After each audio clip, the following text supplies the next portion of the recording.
Good morning, viewers. As usual, every Saturday, 11 o'clock. We are again here with a topic uh, about Jaipur.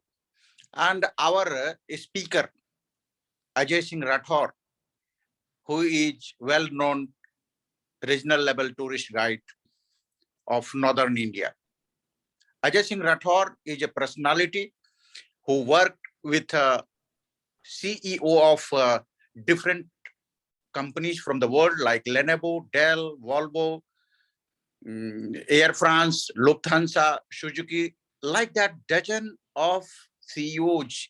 When they visited India, Ajay Singh Rathore was his guide. And after that, if you come to the Hollywood, many Hollywood stars, when they visited India, Ajay Singh Rathore was his guide, including Michael Douglas and the Catherine Zeta-Jones.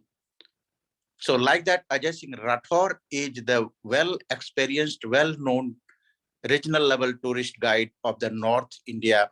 And many of us, of course, have seen the Jaipur, but Jaipur with a tour guide, an experienced tour guide, most renowned tour guide.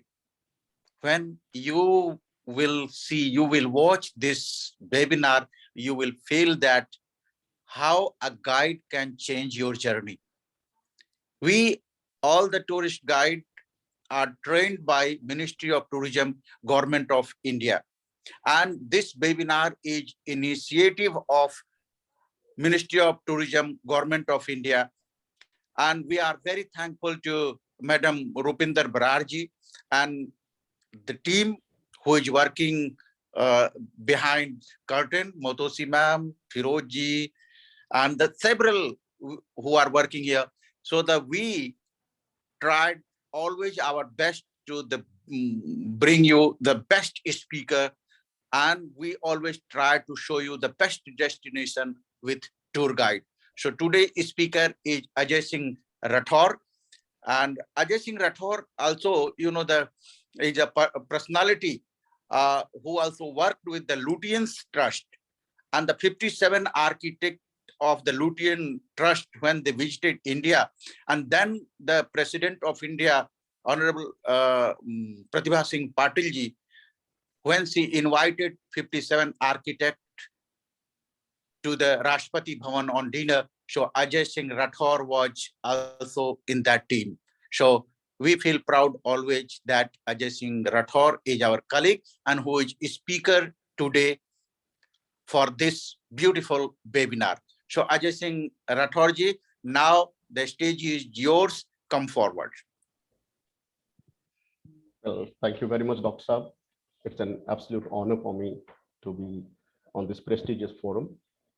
Well, good morning, namaste, and khamagani to all the viewers.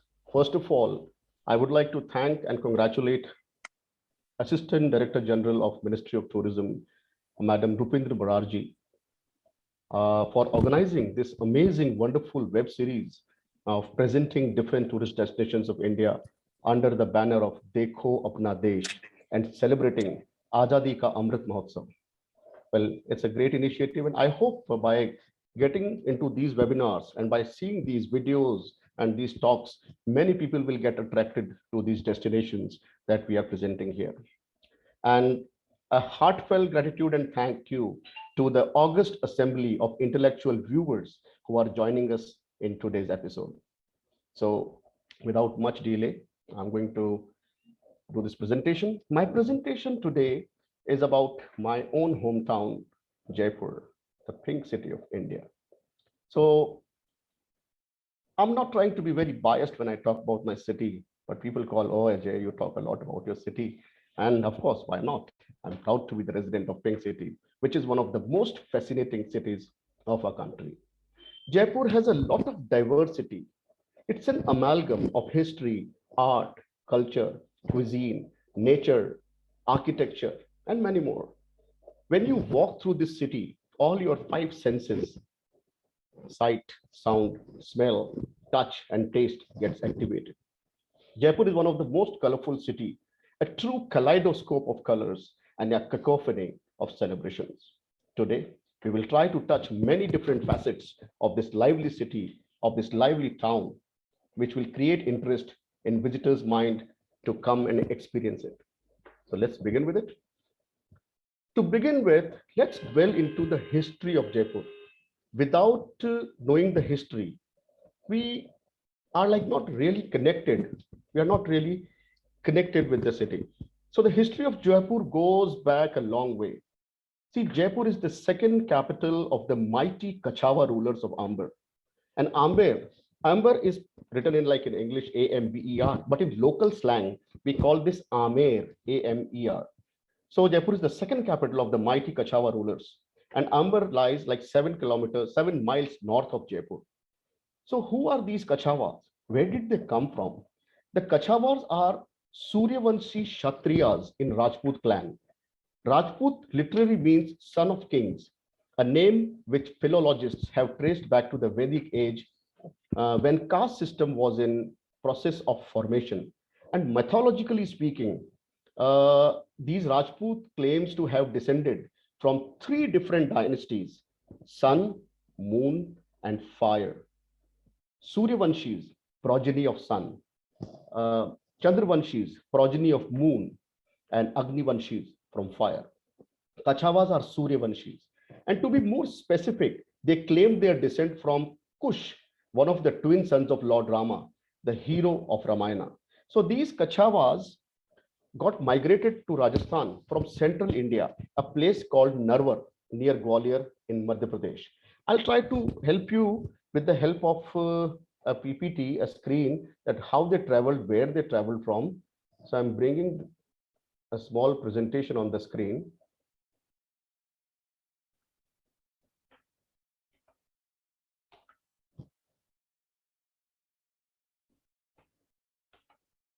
Now you can see there are two maps on the screen. One is Rajasthan, other one is Madhya Pradesh. I hope you are able to see the cursor, the icon. So they actually came from a place called Narwar, close to Gwalior. This is where they migrated in 10th century. And they moved from there, came covering this whole area, entered in Rajasthan through Dholpur and Karoli. And their first destination was here at Dausa. Dausa is approximately 50 kilometers in the east of Jaipur. And they fought many battles in this area. Then they finally moved slightly in the north and came to Amber. Amber is not really mentioned here, it's Jaipur. So they came here. So for approximately 100 years, they lived in the areas in the east of the city. And they fought lots of battles to set up their stronghold in the area and finally annexed the territory of Amber from Rao Bhatto, the Meena king. This is the Meena chieftain. The aboriginal holders of Amber and Dhundar region are Meena tribesmen. Meenas are non-Aryan tribe who occupied and ruled Amber and around till they were disposed of their lands and reduced to subjection by the advancing waves of Rajput colonizations between 10th to 13th century. It is just like the Gaels, you know, the Gaels of Scotland. It's just like the Gaels of Scotland who were ousted by the more civilized Saxon race, and they were like driven away from the plains to the highlands. So before the Rajput penetration, the central region of present Jaipur was ruled by a lot of petty Meena chieftains living in small forts and fortifications, carrying on depredations on trade caravans, looting them, robbing them. So that was the kind of like life they were living. The incoming Kachawa rulers under the rule of Dula Rai and his successors, they quelled these Meenas and conquered their forts and subjugated them by giving them options to either leave the area or start serving the Kachawas as their subordinates. After a lot of struggle in the initial years, Kakil Deo, son of Dula, he led the foundation of Amber in 1070. Still, after laying down the foundation for next 65 years, they were still fighting and trying to consolidate their position in this area. And finally, in the year 1135, they declared Amber as their full-fledged independent capital.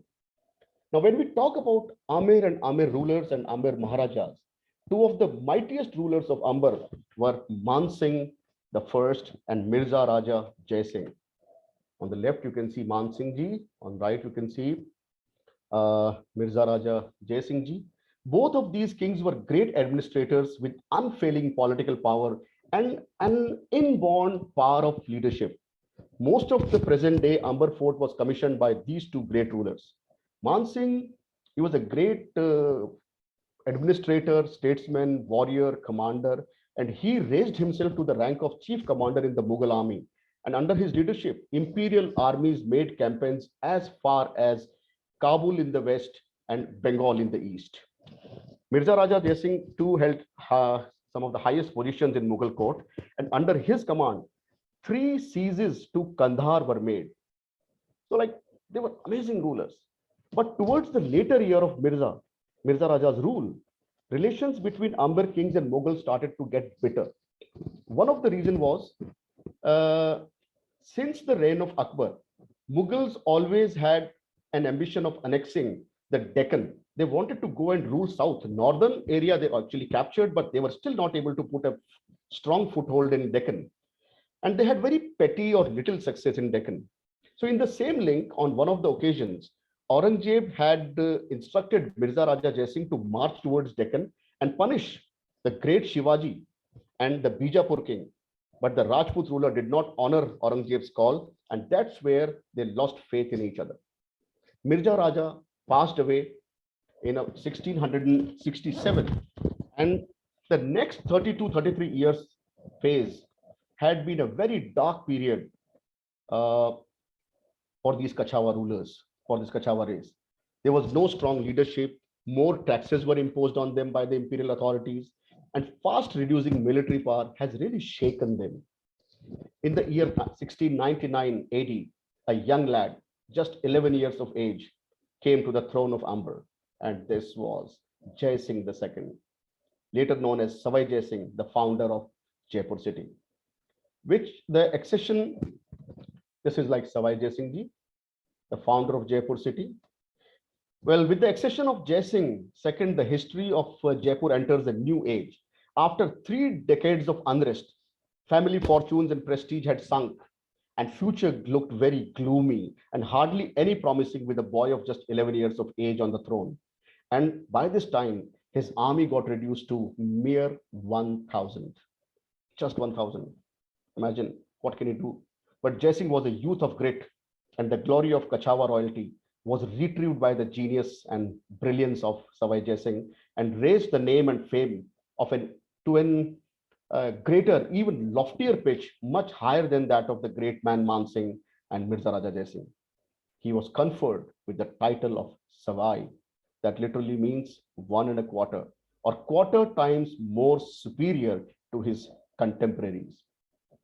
Well, since the coronation of Maharaja Savai Jai Singh, for almost 25 years, he got himself tirelessly engaged in strengthening his kingdom, rebuilding his army, educating himself, and creating opportunities to prosper himself and his subjects. During all this time, Savai Jai Singh felt that Amber has become too cramped because of its mountainside, and it was not possible for much expansion of the city. So his mind conceived the idea of building a new capital for himself. And to realize his dream, he led the foundation of his new capital on 18th November 1727. Maharaja Jai Singh was an intelligent man. He could speak different languages like Marathi, Bengali, Persian, Arabic, and you'll be surprised to know he could speak English. He actually got so many texts from Arabic, Persian, Greek, Turkish, translated into Sanskrit and Hindi, that he did amazing. So Maharaja Jai Singh, he was an intelligent man. He could speak so many languages, and he read so much that his interest in mathematics and architecture and astronomy and astrology grew like anything. Maharaja Jai Singh II got himself involved with Pandit Vidyadhar Bhattacharya. He was one of the finest architects that we had in the country that time. He called him from Bengal, and they started to lay out the plans of his new city. Well, Jaipur is said to be the first planned city of India. I'm not talking about this Indus Valley civilizations and Harappan civilization when we had those wonderful planned cities. But in this later medieval period, Jaipur is said to be the very first one where a proper planning was done and the city was built on the principles of Hindu architectural science, Vastu Shastra, and Shilpa Sutra. The site chosen for this new city was 7 miles south of Amber. City was surrounded by beautiful. This is a little map of Jaipur, the pink city. This is how they planned this map. And so this is like in south of Jaipur they have. And this entire city was surrounded by a big wall, you can see. It's nestled in such a beautiful setting that there are hills in the east, in the west, in the north. The total city is like spread in 6.4 square kilometers, 6.4 square kilometers of area. A proper fortification was done and a wall was built, which is 6 meters in height. You can see this wall, 6 meters in height. And there were originally 7 gates, entrance gates, gigantic, to get inside the town. Here in this picture, you can see more than 7 gates. You can see 9, but 2 gates were added later. So originally there were like 7 gates. You can also see in this plan that Jaipur is a grid pattern city built with perfect symmetry. Its artery roads are wide, absolutely straight avenues, broad straight streets, crisscrossing each other at perfect right angles at 90 degrees. Interestingly, in the city of Jaipur, my friends, not a single street that goes at any other angle other than right angle. All the streets are meeting each other and crisscrossing at 90 degrees. Principal streets are 112 feet wide, secondary streets are 56 feet wide, further smaller streets are 28 feet wide, and the smallest lanes in the residential areas are 14 feet wide with 2, 3, and 4-story buildings to keep it cool in the hot summer days. Well, another interesting fact is that none of these streets in the city of Jaipur meets a dead end. There are no dead ends in Jaipur. Every single street opens up into another street. You can never lose your way here. City is divided into 9 square grid, and 9 square grid was an ancient map of universe. The main streets and the principal bazaars are on each side of the main streets, and the longest street, which goes from east to west, from here, you can see the cursor, from here to west, this goes for almost 3 miles. 3 kilometers, I'm sorry, 2 miles, 3.2 kilometers. There are, and all these main streets are like meeting some quadrangles that we call choppers. One is here, another one is here. And these choppers are the squares where traders used to meet and lots of like social festivities and celebrations used to take place. Well, let me tell you, it's an absolute fun to walk through these colorful bazaars full of bustle. See, this is the entrance gate. This is the wall which I talked about. These are the streets I just talked about. You can see how beautifully, and both sides, there are 165 streets, and outside the streets, there is a pavement, a walkway where people can walk. Even in the hot afternoons, they don't have to walk in the sun. What a pleasure to like walk in these streets. Well, I just missed to share that when you come to cities like Jaipur, when you go to like historical cities, for example, Delhi, Agra, Jaipur, Udaipur, Jodhpur, Baroda, Mysore, you know, most of these historical cities are either political settlements or military retreats. Interestingly, Jaipur is neither a political settlement nor a military retreat, but a commercial establishment. Jaipur, Maharaja Savai Jai Singh was a man with vision. He could foresee that tectonic shifts are going to take place as the Mughal Empire was weakening very fast and getting disintegrated. He could sense that the new era is not the era of wars and battles and armies, but the new era is going to be the era of trade and commerce. And as he was building the city, he not only introduced a city just to dwell in, but a city with commerce. He introduced 36 industries of different forms of arts and crafts. In local language, we call these industries as karkhanas. Maharaja Jai Singh noticed that cities like Bikaner, Jaisalmer, and cities in Punjab were used as a transit point by the traders who used to go to do business on the Silk Route, and those were coming back from Silk Route. And they always used to stop at these cities for an overnight and just to use as a transit point. But Maharaja Jai Singh had something different in his mind. He went a step further and built a city not just to be used as a stopover, but should be used as a proper trading point. He gave free stays and incentives to the traders who used to come here.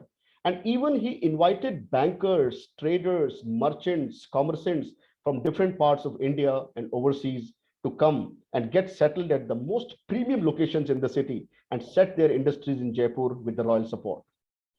There used to be like separate markets for everything.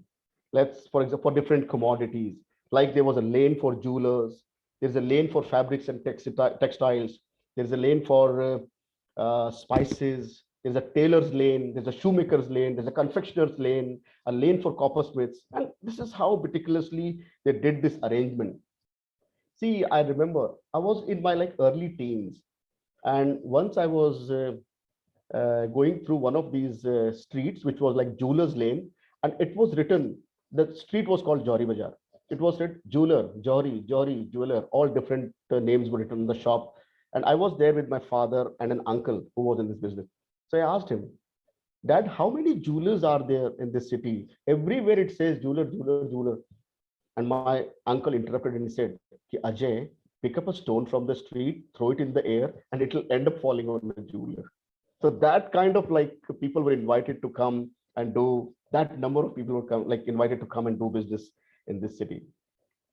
Well, before I move forward to another rulers, I just want to acknowledge that for me, the most amazing creation of Maharaja Savai Jai Singh, along with the city of Jaipur, is the number of astronomical observatories that he built.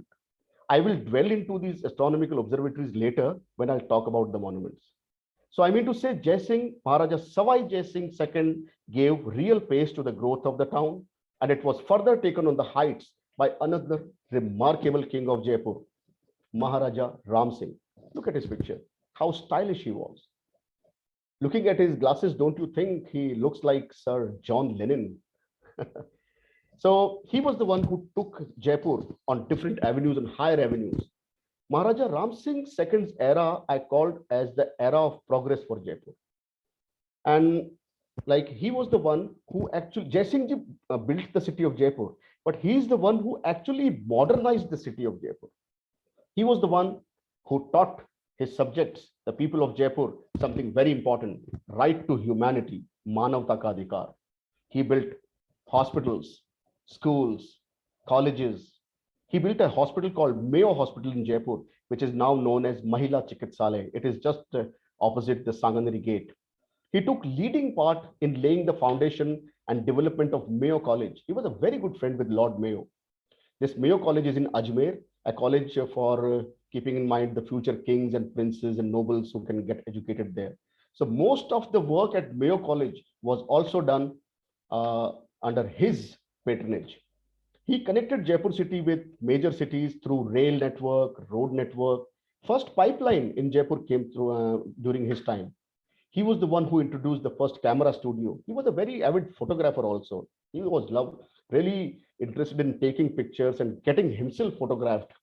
You will see most of the pictures, if you will see in the galleries and museums, belongs to this particular person. So first camera studio was by him, first theater was by him, lot of famine relief projects he did. So a lot he has done for the state.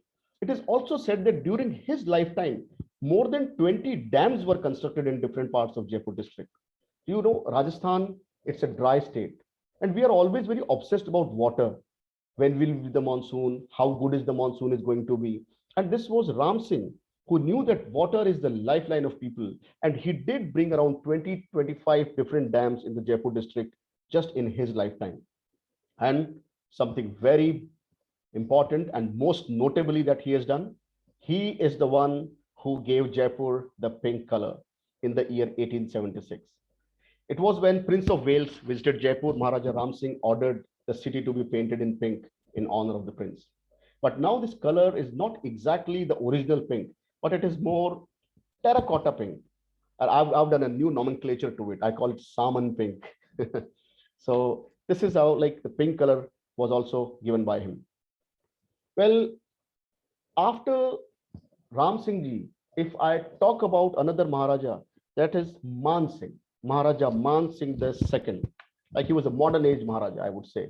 And he was the last real prince, the last real ruler of Jaipur. Why I'm saying last? Because after 1947, when the princely system came to an end, these Maharajas were left with ceremonial titles and they were not having any political powers left with them. So Maharaja Man Singh, he served in Indian Army as a general, and for a long time, like uh, he served for army and after the army. And in fact, like let me tell you, he was a tremendous polo player. Under his captaincy, Jaipur became world champions at one point of time. It reminds me that in 1970, he was still playing polo at the age of 59, I guess, and he had brutal heart attack and he died on his horseback. What a way to leave the world doing his most favorite thing. Man Singh ji, his third wife, Gayatri Devi, she hails from Cooch, Bihar, and she was listed along with Vivian Lee among 7 most beautiful women in the world. In fact, Gayatri Devi was also featured in Vogue magazine in 1954, the cover page of Vogue magazine. You can Google it. So this beautiful couple, they were like the real ambassadors of the city of Jaipur. After Man Singh ji, his son Maharaja Savai Bhavani Singh ji became the custodian of Jaipur royal family. He too served in Indian Army and he was awarded with Mahavir Chakra. He was brigadier, holding the post of brigadier in Indian Army, and he was awarded with Mahavir Chakra for his gallantry in Indo-Pak War.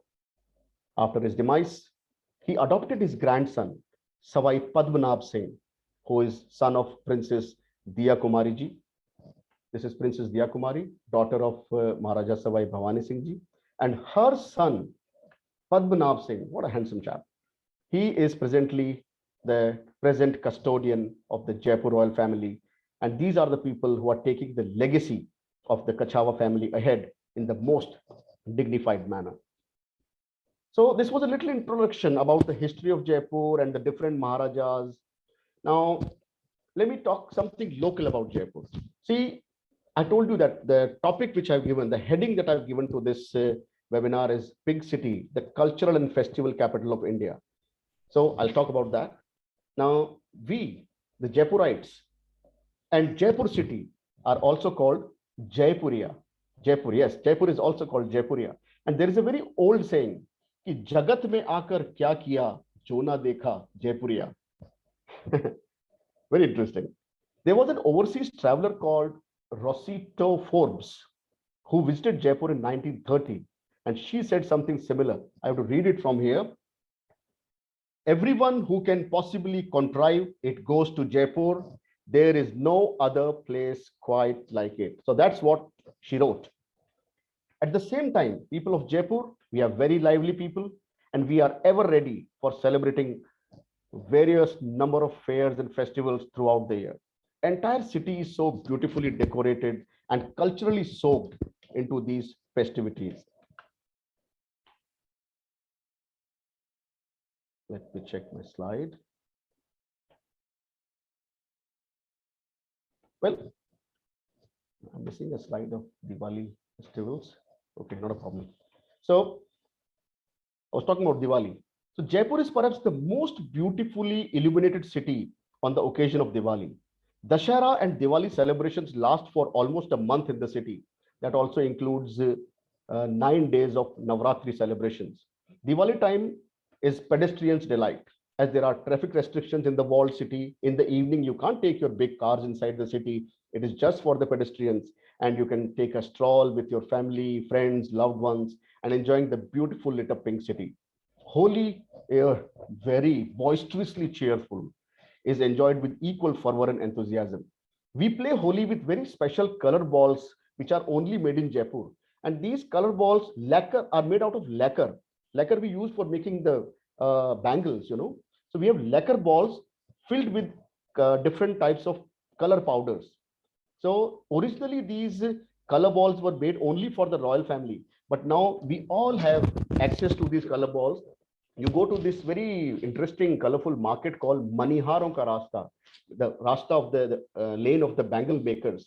There you can still buy these Gulal Gotas. We call it Gulal Gota. And on the Diwali day, you throw these Gulal Gota on your friends, and oh, what a fun it is. Well, apart of Holi, Diwali, Raksha Bandhan, two very important and widely celebrated festivals of Jaipur are Gangaur and Tej.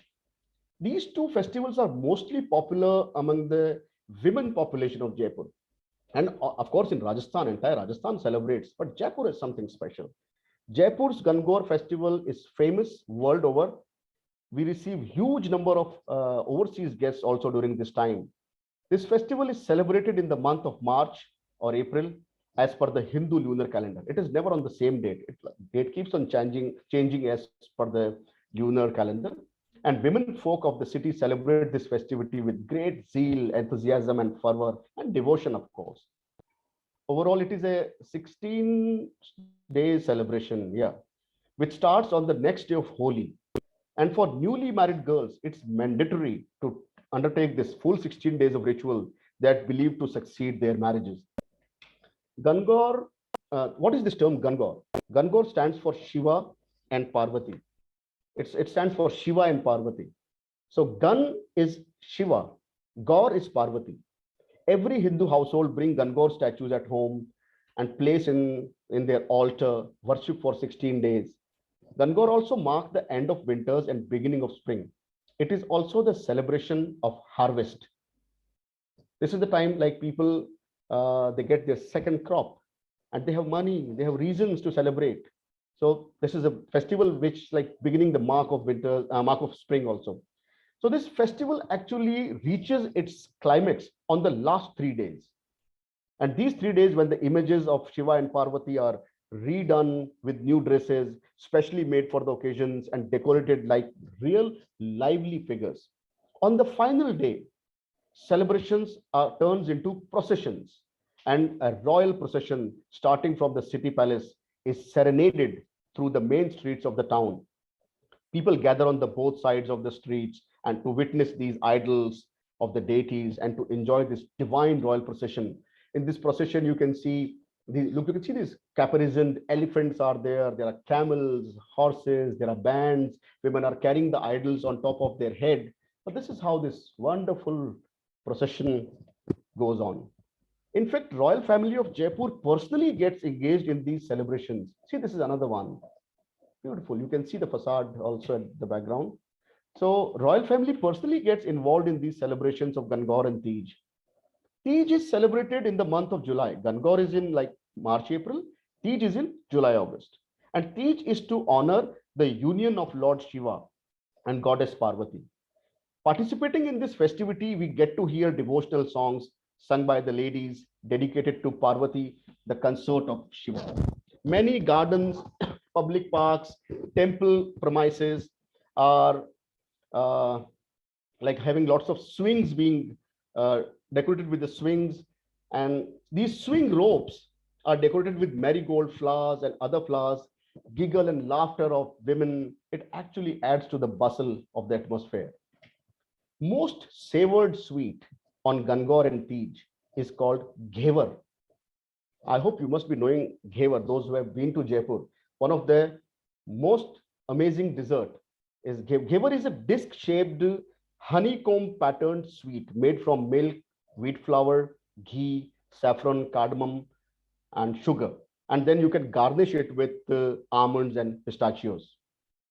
So Ghevar is like a sweet for both of these festivals, Tej and Gangaur. See, this is Ghevar. It looks like honeycomb. No?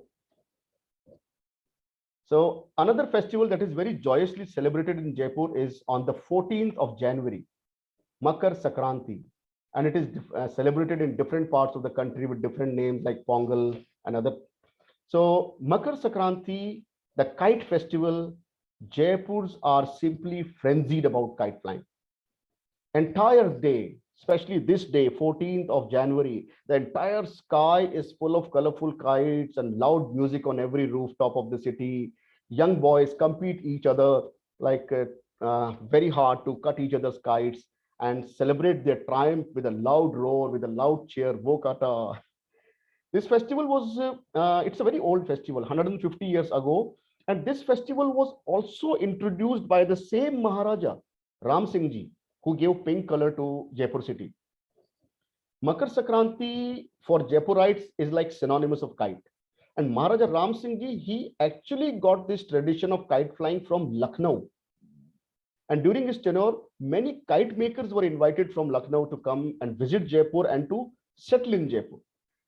And it reminds me of a very interesting story, a tale that Maharaja Savai Ram Singh, he himself was very fond of flying kites. And he introduced a very big special kite. It was called a fine cloth. And we used to call it kuttal, tukkal. Tukkal. You can, how should I spell it? Tukkal, tukkal. And instead of small thread, big charkis are the spools on which we tie the string. So these big spools were specially made for these thick strings. And then these enormous kites were flying. At the end of these kites, they used to tuck small bells. So it used to create a beautiful sound when it was in the air. Maharaja was so fond of kite flying that he started an industry for it. He started a karkhana, a department in Jaipur dealing with kites. A room in City Palace was just for these kites, and it was filled with those huge tukkal kites. The kite flying is still an important part of the royal family who celebrate the tradition every year in the City Palace, even now, and they invite visitors and people to come and join them. Well, when these like Maharaja used to organize these kite flying with those tukkals, it reminds me of another story that if somebody cuts a tukkal, nobody was allowed to collect it.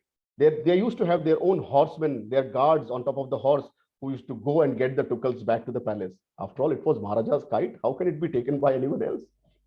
So this is another joyous festivity. And again, we Jaipurites are foodies. So on this day also, we have some very specific sweets that we savor.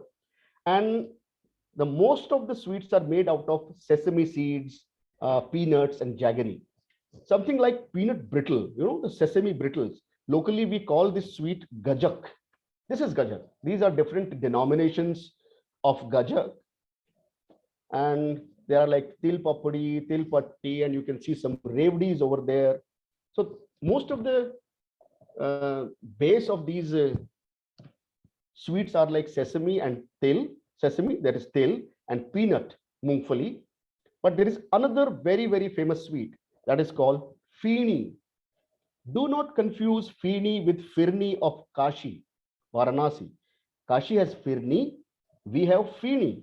Feeni it's a thin vermicelli fried in desi ghee, clarified butter, and then dipped in sugar syrup with saffron flavors. Oh, delicious. This crispy dish, I'll just show you the picture of that. See, here it is. This is called feeni.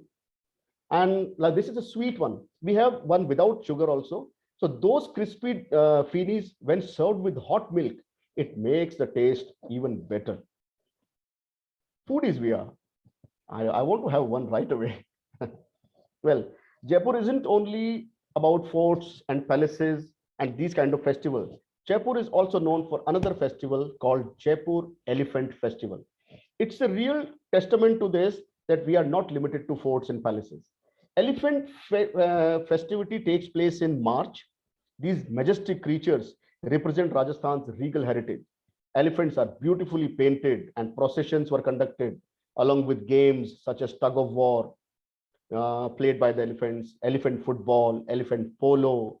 However, for last 10 years, since 2012, these activities have been banned to safeguard the animal. See, these are the caparisoned elephants. So now there are no more football and polo, but instead you can get to paint these elephants with the organic colors. You can feed these humble giants and watch them during the hot summer. So this is very, very typical to Jaipur. You don't get to see this in any other parts. I don't know, Mysore might be having, but this Jaipur is like really related to the elephants. Another very amazing and unique, one of its own kind festival that takes place in Jaipur is Shitla Ashtami. What is Shitla? Shital, Thanda. It comes from Thanda. Goddess Shitla is goddess of epidemic. And as per an old folklore, the rage of this deity caused an epidemic that nearly wiped out a small town close to Jaipur a long time ago. Shitla Ashtami takes place in the month of March, which marks the worship of Shitla Mata to ward off all pox diseases like measles, etc. It also marks a change in season, and food is cooked a day earlier to be eaten cold on this particular day. See, this is Shitla Mata. This is Shitla. I could not source a lot of images of her, so I found this quite interesting. So I got here. So I was saying that we eat cold food on this particular day. Food is made for this day predominantly has its base in milk, curd, buttermilk, bajra, the millet, gram flour, which keep the body cool. See, these are the things that they make. We also make lapsi, which is basically broken wheat or corn similar to porridge, is also commonly made on this particular day. Whatever is consumed on the Shitla Ashtami day is prepared a night before, and we don't even lit our stoves at all. Whether it's a gas stove or it's a wood stove, no cooking at all. No cooking at all is allowed. A huge fair takes place at Chaksu, 30 kilometers from Jaipur, where we have the temple of Shitla, and hundreds of thousands of devotees participate and do the required puja to make Goddess Shitla happy. This fair is a great sight to have a glimpse into the rural side of Rajasthan also. Well, apart of the cultural festivals, we have festivals like Jaipur Literature Festival. I'm sure you must have all heard about it. The Jaipur Literature Festival was first organized in 2006 to create awareness of art and literature among the locals.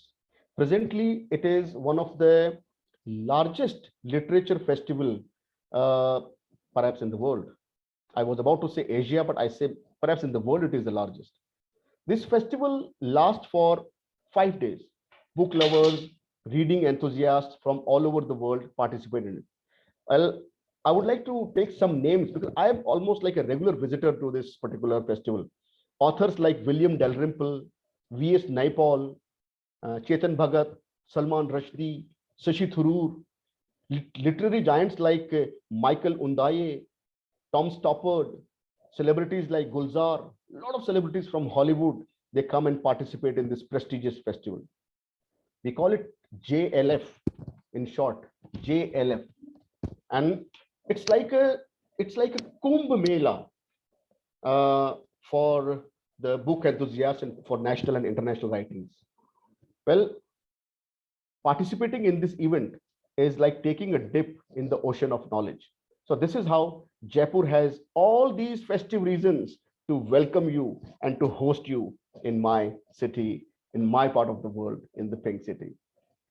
Well, we talked about the celebrations, but when you are coming to a city like Jaipur, there are lots of monuments, heritage sites that we should not miss. So Jaipur has abundance of historical and heritage sites. That is why it is called the city of forts and palaces.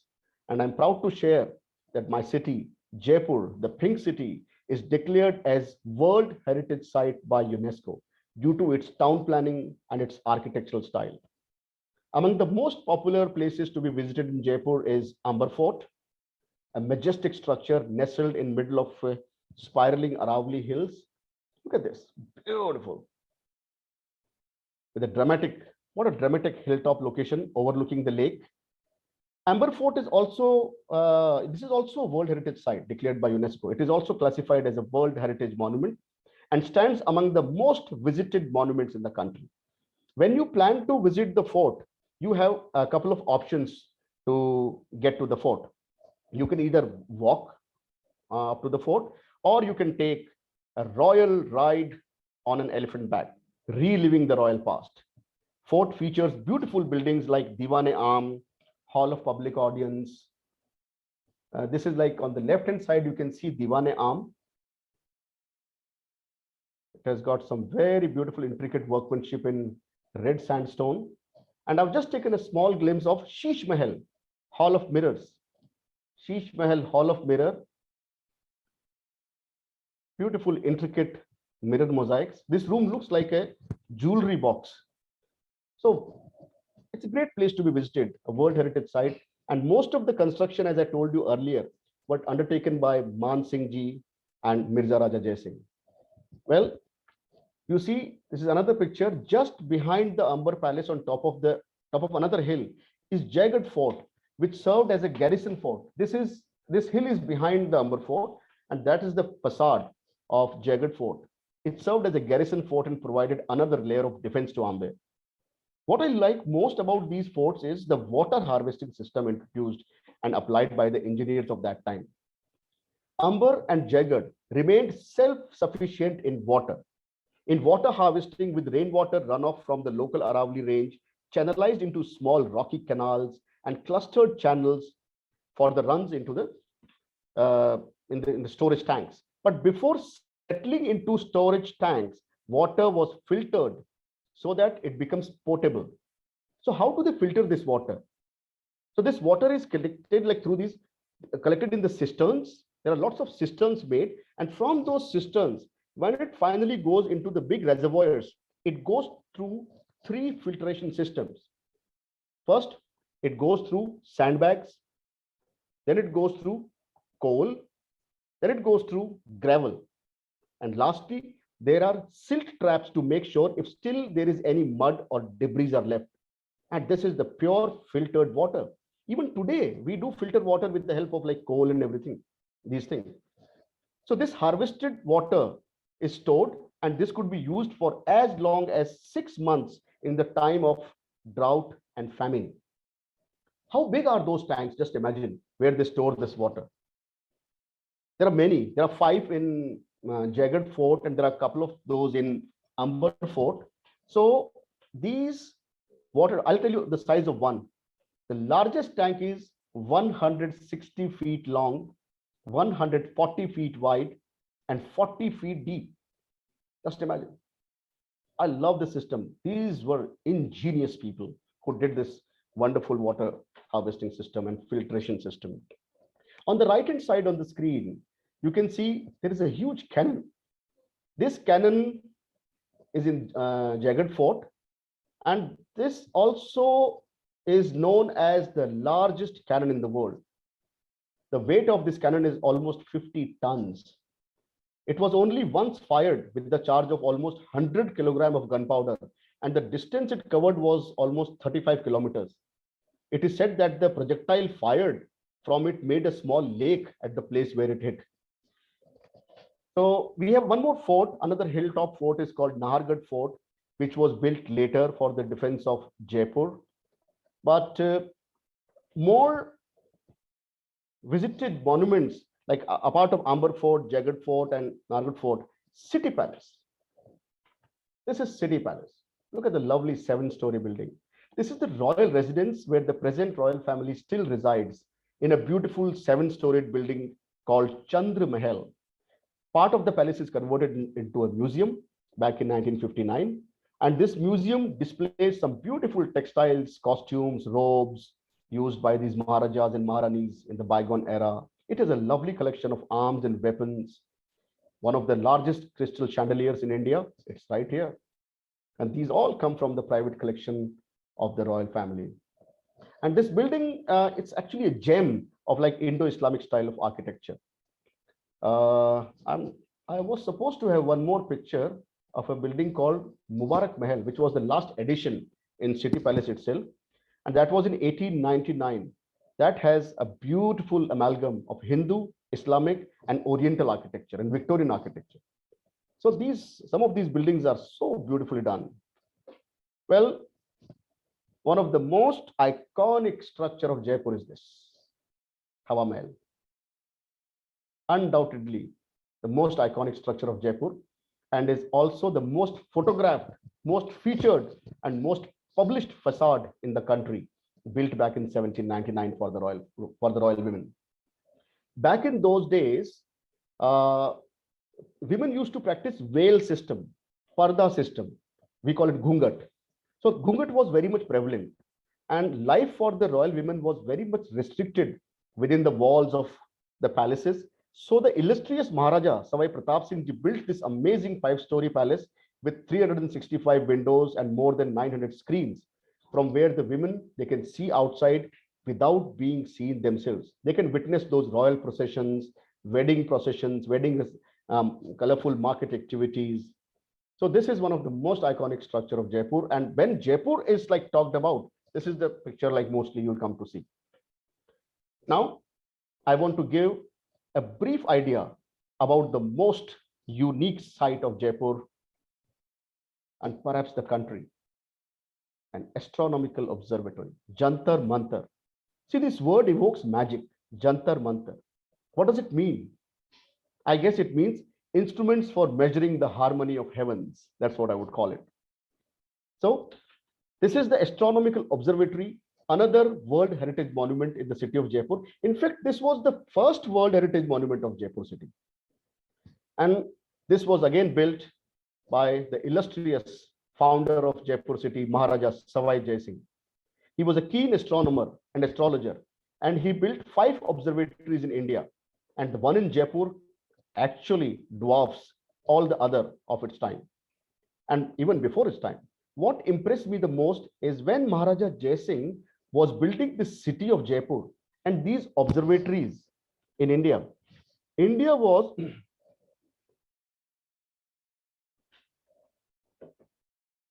my apologies. India was perhaps going through the darkest time in the history. It was the darkest hour for Indian history. Early 18th century, Mughal Empire was crumbling, disintegrating. Struggles were on among all the local kings. Marathas were threatening Jaipur and northern parts of India, and they were continuously attacking the north. And foreign powers were spreading their tentacles in Deccan. And among all this, if someone is concentrating on science, and that too on a delicate science like astronomy, was simply remarkable. Hence, I would say Jantar Mantar is a must-do site in Jaipur for getting enriched, learning about the stars and other heavenly bodies, and learning about the astronomical calculations, learning to calculate time through the sundials. You should bring your kids. When you come to this place, kids should visit this site, as here they get to learn about our ancient astrology. There is, I was reading about that. How far do we go with Indian astrology and astronomy? There was a big dispute among some scholars. India claimed that Indian astronomy goes back to at least 13th to 14th century BC. But Colmore and Whitney, they rejected this claim. They said, no, it is only 3rd to 5th century BC. Then comes on the screen Max Muller, a German scholar, who actually was the first foreigner to have converted, to have translated all these Indian, Hindu, and Sanskrit texts in any other language other than Hindi or Sanskrit. He read Vedas, Upanishads, and he's the one who said, yes, India's claim is correct. Astronomy and astrology in India goes back to 14th century BC. So Maharaja Jai Singh, he actually took forward that legacy of astronomy and astrology by building these amazing astronomical observatories. He built 5 of those, one in Delhi, one in Varanasi, one in Ujjain, and Banaras. In this particular screen, you see there is a very tall monument. It's a very tall wall. This is the largest sundial in the world. And you can actually get time. You can calculate time at an accuracy of 2 seconds. Just imagine, 1728 he was building this and getting time at an accuracy of 2 seconds. Wow, amazing. So apart of these major monuments, you also get to see monuments like Jal Mahal, that is a lake palace, We have Albert Hall Museum, a government museum, very nice again. Then we have a place called Gator. Gator is a cremation ground for royal family of Jaipur. The cenotaphs that you are going to witness there are out of this world. We call the Gator as the Taj Mahal of Jaipur. Then you can go to the Elephant Festival. There is an elephant village, uh, 10 kilometers outside the city of Jaipur. You can visit that. There is a Nahargarh Biological Park to see tigers and lions rescued from zoo. And if you want to do a real leopard safari, we have right in Jaipur, the Jhalana Sanctuary. There you get a great opportunity to sight panthers. Well, all these fairs, festivals, social and religious congregations, historical sites, monuments, and bazaars keep this city going and supports a great deal in boosting the economy of Jaipur. Most of the Jaipur's economy is today fueled by tourism. Tourism is the biggest industry. Another, when we are talking about economy, another big industry is the industry of jewelry. Look at these. So cutting, polishing of gemstones. Then we have luxury textiles here.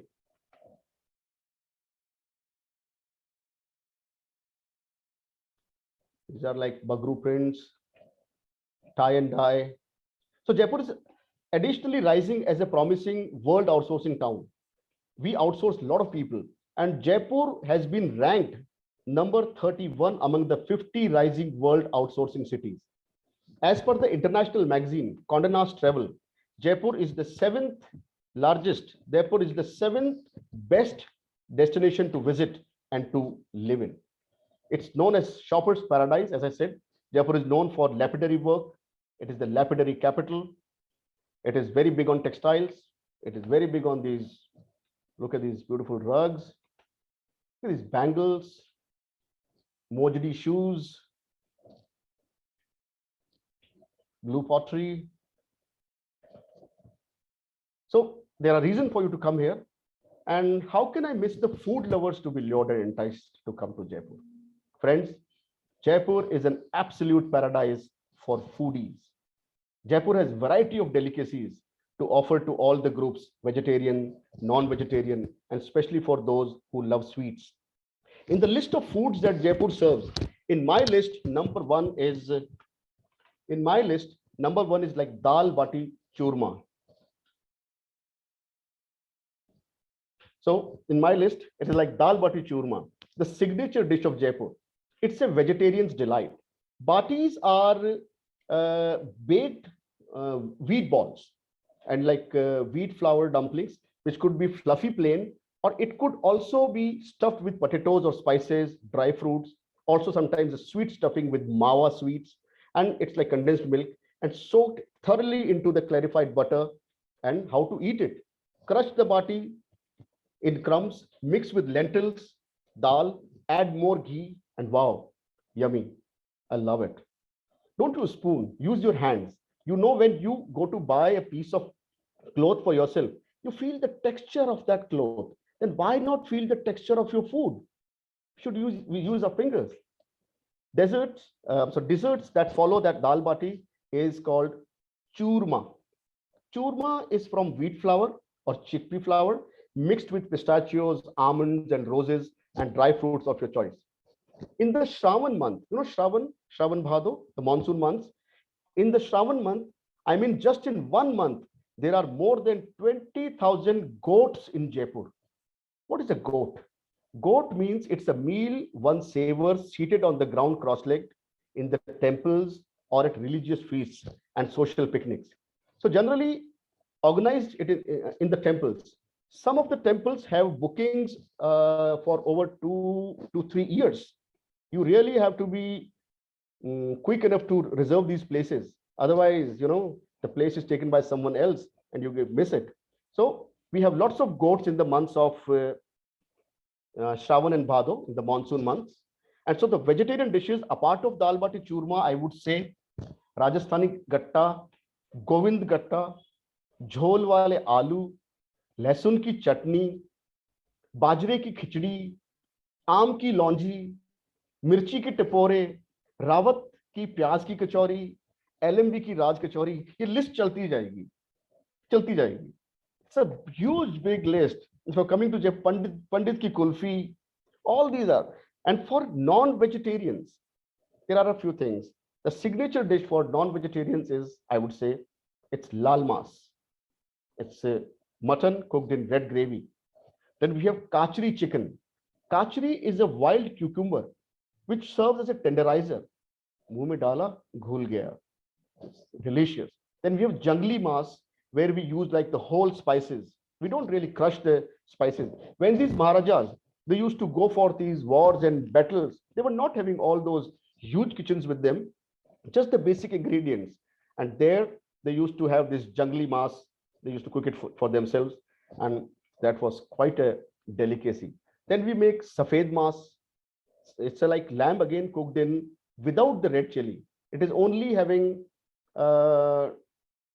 whole spices, and to make it spicy we add either green chili or we add black pepper. So that's how. Then we have like kaleji ka raita. Then we have keema bati. Bati is the same dumpling, but you can like stuff it with keema, minced meat, and it's there. And when it comes to sweets and desserts, oh my god, Jaipur is number one. I already spoke about, see, I'm pani aa gaya mere muh mein. We already spoke about ghevar. We already spoke about fini. Then we have misri mawa. Then we have gulab sakri. We have doodh ke laddu. We have gond ke laddu. We have makhan bada, moong dal ka halwa, gajar ka halwa, gajak, mohan thal, besan ki chakki. Kahan jaake ruku mein. It has got so many varieties. Foodies, if you come to Jaipur, Jaipur has so much to offer you. There are different lanes. There are different areas where you can actually go and savor these wonderful delicacies. So this is how, these are like the reasons I'm trying to entice you. I'm trying to lure you to come to my city, come to the city of Jaipur. One thing I actually missed completely on my talk, Jaipur is also a delight for the people who want to do pilgrimage. Yes, pilgrimage. You know the another name of Jaipur city. Another name of Jaipur city is Choti Kashi. Kashi is Varanasi, the spiritual capital of India, the religious capital of India. But Jaipur is Choti Kashi. In Jaipur, we have more than, just in the walled city I'm talking about, temples between 600 to 1000 temples. If you count the number of temples in Amber, Jaipur, and the new Jaipur, the number of temples is like 3000 temples. There is something very special about the Jaipur temples. Jaipur temples, the architecture is something very different from Nagar style or Dravidian style. The Jaipur style of temples are having a unique Haveli style of architecture. Yes, the temples are built like a Haveli. It has got a huge entrance, sometimes with a lofty staircase. Then there are courtyards, and then there are proper rooms. It's devoid of shikharas, spires. There are no spires. It's just a room with a beautiful dome at the top. And these temples are like mainly the main part is the temple part, and in the sides, the priests actually live. So these temples, the Haveli temples, are something unique that you should visit. Number of temples we have for Hindus, for Jains. So Jaipur is a place for people from every walk of life. If you like history, Jaipur. Heritage, Jaipur. Architecture, Jaipur. Foodie, Jaipur. Pilgrimage, Jaipur. Shopping, Jaipur. AJ, Jaipur. Well, with this, I would like to conclude my talk. I hope you must have enjoyed this virtual journey with me for Jaipur. And I'm looking forward to all of you to come to my city and get the experience of this wonderful town. Thank you very much.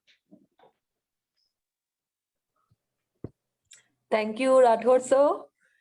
I mean, it's really mouth-watering, the ending part. सिर्फ आपके मुंह में पानी नहीं आ रही थी, हम सबके मुंह में पानी आ रही थी. Of late, Thank you, ma'am. yeah, of late we had so many episodes on Rajasthan, like starting from art and craft, culture, and then we have gone to palaces and forts, And now the other aspects, like you have touched so many things about Jaipur, especially the cuisine thing. It's really, I mean, and of course the shopping lovers, it's very catchy for us because the colors, the vibrant colors.